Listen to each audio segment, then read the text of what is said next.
നല്ല നല്ല moment full ആയിട്ടുള്ള കുറെ ഫണി മൊമെന്റ്സും ഒക്കെ റിലേറ്റ് ചെയ്യാൻ പറ്റുന്ന കുറെ കാര്യങ്ങളൊക്കെ ഉണ്ട്. നമ്മൾ നോർമൽ ആൾക്കാർക്കെല്ലാം റിലേറ്റ് ചെയ്യാൻ പറ്റുന്ന കുറെ നല്ല സീൻസ് ഒക്കെ ഉണ്ട്. പ്രതീക്ഷ എന്ന് വെച്ചാൽ ദൈവത്തോട് പ്രാർത്ഥിക്കുന്നു, അങ്ങനെ ആവട്ടെ ഈശ്വര. ശരിക്കും ആ മൂവി നല്ല റെസ്പോൺസ് ആണ് തിയേറ്ററിൽ. നിങ്ങൾക്ക് കണ്ടിട്ട് പറ എങ്ങനെയുണ്ടായിരുന്നു എക്സ്പീരിയൻസ്? നല്ല എക്സ്പീരിയൻസ് ആണ്, നല്ല റെസ്പോൺസ് ഉണ്ടായിരുന്നു ആൾക്കാരുടെ. നന്നായിട്ടുണ്ട്, ഭയങ്കരമായിട്ട് ഇഷ്ടപ്പെട്ടു. പുതിയ പിള്ളേർക്ക് റിലേറ്റ് ചെയ്യാൻ പറ്റുന്ന ഒരുപാട് മുഹൂർത്തങ്ങളുണ്ട്. ഭയങ്കരമായിട്ട് എല്ലാവർക്കും എൻജോയ് ചെയ്യാൻ പറ്റുന്ന ഭയങ്കര ഒരു നീറ്റ് ആൻഡ് ക്ലീൻ സിനിമയാണ്. ഭയങ്കരമായിട്ട് നന്നായിട്ട് വരുന്നെന്ന് വിചാരിക്കുന്നു. ഫാമിലിക്കാണെങ്കിലും യൂത്തിനാണെങ്കിലും തമാശ നല്ലപോലെ ഇഷ്ടമാണല്ലോ. ആർക്കാ ചിരിക്കാൻ ഇഷ്ടമല്ല, എല്ലാ ഇതിലുള്ള കാറ്റഗറിയിലുള്ളവർക്കും പോക്കാവുന്ന തന്നെയാണ് വിശ്വാസം. അല്ല, എന്റെ കഥാപാത്രം ഇതിനകത്ത് കുറച്ചുകൂടെ ഉണ്ടായിരുന്നു. പക്ഷേ എന്താ വെച്ചാൽ ലൈക്ക് നമ്മൾ മൂവി പോകുമ്പോഴത്തേക്കും നമുക്കറിയില്ലല്ലോ, എഡിറ്റൊക്കെ കഴിഞ്ഞ് വന്നപ്പോൾ കുറെ കട്ടായി പോയി. പക്ഷെ എന്നാലും പക്ഷേ ഇത്രയും നല്ലൊരു ടീമിന്റെ ഭാഗമാവാൻ സാധിച്ചത് തിയേറ്ററിൽ നല്ല ചിരി ഉണ്ടായിരുന്നു. അത് അങ്ങനെ തന്നെ ആയിരിക്കും ഇനിയും മുമ്പോട്ടെന്ന് തന്നെയാണ് വിശ്വസിക്കുന്നത്. കാരണം തിയേറ്റർ ഫുള്ള് എല്ലാവരും ഹാപ്പി ആയിരുന്നു. ഒത്തിരി ചിരിച്ച മൊമെന്റ്സ് ഉണ്ട്. എല്ലാവരും നമുക്ക് തന്നെ ചിരി വരുന്ന മൊമെന്റ്സ് ഉണ്ട്. പിന്നെ ഞാൻ ഒന്ന് രണ്ട് സ്ഥലത്ത് പറഞ്ഞു, തമാശ എന്ന് പറയുന്നത് എല്ലാവർക്കും ഇഷ്ടമുള്ളൊരു കാര്യമാണ്. തമാശ കുഴപ്പമെന്ന് തന്നെയാണ്. അല്ല, തമാശ യൂത്ത് മാത്രമല്ലല്ലോ, ഫാമിലി ഓഡിയൻസ് ഒക്കെ എൻജോയ് ചെയ്യാറില്ലേ. അപ്പൊ എനിക്ക് തോന്നുന്നത് ഫാമിലി ഓഡിയൻസിനും യൂത്തിനും ഒരുപോലെ എൻജോയ് ചെയ്യാൻ പറ്റിയൊരു മൂവി തന്നെയാണ്. ഗംഭീര എക്സ്പീരിയൻസ് അല്ലേ. ഷോർട്സ് അങ്ങനല്ല. ഓ അങ്ങനെ, ഓക്കെ, ഞാനോർത്ത് ക്വാളിറ്റി ആണ് ഉദ്ദേശിച്ചത് സാർ. നല്ലൊരു എൻജോയ് ചെയ്യാൻ പറ്റുന്ന ഒരു സെറ്റായിരുന്നു. കാരണം ഈ ആ പടത്തിന്റെ മൂഡ് തന്നെയാണ് ആ സെറ്റ് ഫുള്ള് ഉള്ളത്. നല്ലൊരു തമാശ, നല്ല വൈബ്. പിന്നെ ഞങ്ങളെല്ലാവരും തമ്മിൽ നല്ലൊരു വൈബ് ഉണ്ടായിരുന്നു. നല്ലപോലെ വർക്കായി എന്ന് തന്നെയാണ് തോന്നുന്നത്. പിന്നെ ഈ പറഞ്ഞതുപോലെ നമ്മളെല്ലാവരും അവിടെ ഒരു എന്താ പറയുക, നമ്മളെല്ലാവരും ഒരുമിച്ചാണ് താമസിച്ചുകൊണ്ടിരുന്നത് അവിടെ ഒരു അപ്പാർട്ട്മെന്റിൽ ഹൈദരാബാദിൽ. അപ്പോൾ ആ ഒരു ഫ്രണ്ട്ഷിപ്പ് നന്നായിട്ട് വർക്ക് ആയിട്ടുണ്ടെന്ന് തന്നെയാണ് വിശ്വസിക്കുന്നത്. അഭിപ്രായം പറയണം, ഞങ്ങൾക്ക് എന്തായാലും ഇഷ്ടമായി.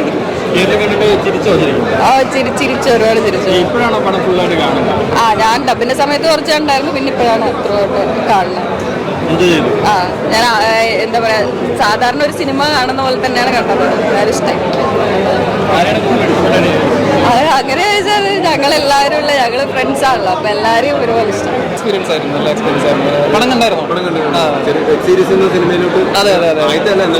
അതല്ല, പക്ഷേ ഇത്രയും വലിയൊരു ക്യാരക്ടർ ആദ്യമായിട്ടാണ് ചെയ്യുന്നത്.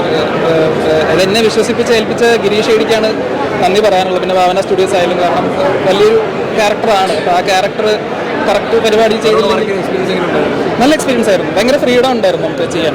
ഞാൻ കൂടുതലും വെബ് സീരീസ് പരിപാടികളാണ് ചെയ്തിട്ടുള്ളത്. സിനിമകൾ ഇപ്പോൾ 2-3 പടങ്ങൾ ചെയ്തിട്ടുണ്ട്. എന്നാലും ഇവരുടെ ലൊക്കേഷൻ എന്ന് പറയുന്നത് അത്രയും ഒരു ഫ്രീഡം ഉള്ളൊരു ലൊക്കേഷനാണ്. നമുക്ക് ഇംപ്രവൈസ് ചെയ്യാനും ഒരു ടെൻഷൻ ഫ്രീ ആയിട്ട് ചെയ്യാൻ പറ്റുന്ന ഒരു സ്ഥലമായിരുന്നു. അപ്പോൾ അതുകൊണ്ട് തന്നെയാണ് റിസൾട്ടിൽ നമുക്കത് ആ ഒരു ഒരുമിച്ചുള്ള ഒരു യൂണിറ്റി അതിൽ കാണാൻ പറ്റുന്നത്. എല്ലാവരുടെയും കൂടെ കാണുമ്പോൾ ഭയങ്കര സന്തോഷമുണ്ട്. എന്താ നമുക്കിനിയിപ്പോൾ കുറച്ചടുത്ത ഷോസും കൂടി കഴിഞ്ഞ് എല്ലാവരുടെയും കൂടെ ഇരുന്ന് കാണണം. എന്നാലാണ് പ്രോപ്പർ റെസ്പോൺസ് അറിയാൻ പറ്റുന്നത്. എനിക്ക് പടം ഞാൻ ഇപ്പോഴാണ് കാണണം. ഒരു വട്ടം കണ്ടായിരുന്നു, അതിനുശേഷം വെരി ഫൈനൽ ഇപ്പോഴാണ് കാണണം. അപ്പോൾ ലാസ്റ്റൊക്കെ ഭയങ്കര ഇമോഷണൽ ആയിരുന്നു, ഭയങ്കര രസമുണ്ട്. ആ ഒരു തന്നിർമത്തൻ ടീമാണ്. പിന്നെ അതിന്റെ കൂടെ തന്നെ മമിത അല്ലെങ്കിൽ നെസ്ലിൻ, ആ ഒരു കോംബോ ആദ്യമായിട്ടാണ്. അവർ തമ്മിലുള്ള ആ കോംബോ എത്രത്തോളം വർക്കൗട്ട് ആയിട്ടുണ്ട്? അവരുടെ പരിപാടി വർക്കായിട്ടുണ്ട്. എനിക്ക് ആക്ച്വലി നമ്മൾ ഇത്രയും നാൾ കണ്ടിരിക്കുള്ളൂ, അഭിനയിക്കുമ്പോൾ തുടങ്ങി ഇത് കണ്ട് നമ്മൾക്ക് ഇവരെ ഭയങ്കര പേഴ്സണലി ഇഷ്ടമുള്ളവരാണ്. അപ്പോൾ എന്തായാലും നമുക്ക് ഭയങ്കരമായിട്ട് ഇഷ്ടപ്പെടും. അത് പ്രേക്ഷകർക്കും ഇഷ്ടപ്പെടുന്നത് കാണുമ്പോൾ ഭയങ്കര സന്തോഷമുണ്ട്. എല്ലാവരും പടം കണ്ടിറങ്ങിയുള്ളൂ. നല്ല റെസ്പോൺസാണ്, നല്ല തിയേറ്റർ എക്സ്പീരിയൻസ് ആയിരിക്കും. എല്ലാവരും പോയി കാണണം. ഭയങ്കര നല്ല മൂവിയാണ്, ഒരു രക്ഷയില്ലാത്ത പടം. ലവ് ഉണ്ട്, ഫ്രണ്ട്ഷിപ്പ് ഉണ്ട്, കോമഡി ഉണ്ട്. സ്റ്റാർട്ടിങ് മുതൽ അവസാനം വരെ കയ്യടി തന്നെയായിരുന്നു തിയേറ്റർ. പെർഫോമൻസ് ആരും നായകനും നായികയും മാത്രമല്ല, പടത്തിൽ ആരൊക്കെ ഉണ്ടോ എല്ലാവരും ചിരിപ്പിക്കലെന്ന് ഒരു രക്ഷയില്ലാതെ കോമഡിയാണ്. ഭയങ്കര സൂപ്പർ ഹിറ്റാണ്. ആദ്യം തൊട്ട് അവസാനം വരെ ഒരു മടുപ്പില്ല കണ്ടോണ്ടിരിക്കുക. നല്ല ഒരു ലാഗും ഇല്ല, നല്ല കോമഡി. അവസാനം വരെ ചിരിച്ചോണ്ടാണ് പറഞ്ഞത്. നല്ല കോമ്പോ. അവസാനം രണ്ടുപേരും നന്നായിട്ട് അടിപൊളിയായിട്ടുണ്ട്. ഉഗ്രൻ.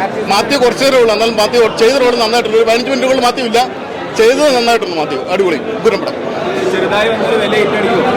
ഇത് തന്നെ ഹിറ്റടിക്കും, ഉറപ്പാണ്. നല്ല പഴയ തന്നിർമത്തനൊക്കെ പോലെ പയ്യെ കത്തി കയറും. നന്നായിരുന്നു പടം, നന്നായിരുന്നു. എല്ലാവർക്കും പറ്റണ പടം.